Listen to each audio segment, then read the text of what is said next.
I'm here to ignite a revolution where we can all gain and become better individuals, in a land that is truly free. My revolution is not of socialism or communism, or of any radical change in the system that holds the ground on which we stand, but a revolution of the mind.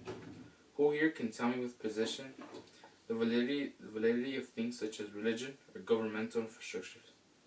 I wish there were more hands up. The problem with today's method of living is the absence of questions, which is simply caused because we are taught what to think rather than how to think. The solution is quite easy. Let's ask. We as children are all mini scientists. We ask questions all day and try to understand these things that are so abstract to us. What? Could it be that we found all the answers in the world as soon as we hit the teenage years? I asked a pool of 18 to 20-year-olds what their opinion on the New World Order and the Illuminati's alleged plan to run the world after a quick description of what it was. Knowing some skepticism would arise, but their response was appalling. They replied with a nod and explained that they did not care because there was nothing they could do about it due to their lack of power. With the media and an uprising of Masonic and Illuminati symbols in today's hip-hop genre, we must ask what their purpose or cause is and the account for their mystery. The country spends multiple times the amount of money we could use to end poverty to fight other countries. Businessweek article says that we spent $1.7 trillion on the war in 2012, while it would take $135 billion to completely eradicate poverty in the world. The problem is, as Mahatma Gandhi stated, the rich man's war with poor man's blood. Our country has military bases in all but 46 countries. If this was a game of Risk, the US would have won already. Just because we are the big kids on the block does not mean we have to be the bullies. Technology has been used to manipulate us. Television is good mind control and has created sheeple that waste time on insignificant television that has no gain or benefit. Reality TV lets us enjoy other people's lives while we are throwing our own, letting the rich get richer and us stay the way we are. As the director of Fight movie stated, we chase cars and clothes, we have jobs we hate to buy stuff we don't need. The most valuable thing in this world is time, not money. While we are all consumed doing unproductive things, the world continues and we are being left out of the bubble. Mr. Jackson, a plant manager at my local middle school, rephrased an old saying to me that went, "He who does not speak does not eat." If we continue to ban ourselves from what is really going on in society, we will deprive ourselves of real freedom.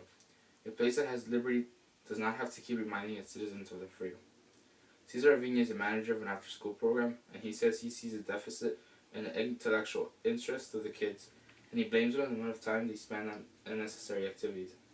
We need to move toward a more tranquil, peaceful way of living. Why is it that billionaires are running for positions in office that would make them only a fraction of what they make regularly, like Mitt Romney did? Congressmen are investing millions of dollars to get elected, when AboutGovernmentInfo.com says the position only pays around $200 million. The first step to diminishing the epidemic is by cutting their power. We went from knowing that the elite rule the world to falsely believing that the poor had a say in demographics. We need to open our eyes and question whether these people are actually looking out for us. Obama received no Peace Prize, but are his bills and proposals any different from what Mitt Romney would have proposed? We need to see through Obama's skin color and evaluate his performance as president. We need to stop seeing Israel's extinction as the end of the world and let them fight their own wars.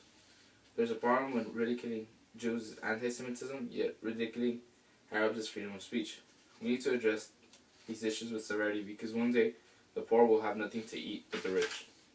We're living in a time where the world is in the palm of our hands, yet see none due to our self-willing blindness. We need to ask questions and stand up for what we believe in, because if you stand for nothing, you fall for anything. Our money is fake, our debt is fake, our two-party system is fake, our healthcare system is fake, our food is fake, most of the things we are told are fake.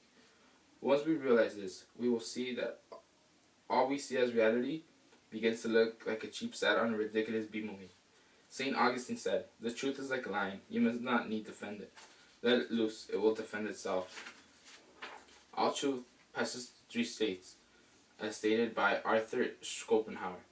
First, it is ridiculed. Second, it is violently opposed. And finally, it is accepted as being self-evident.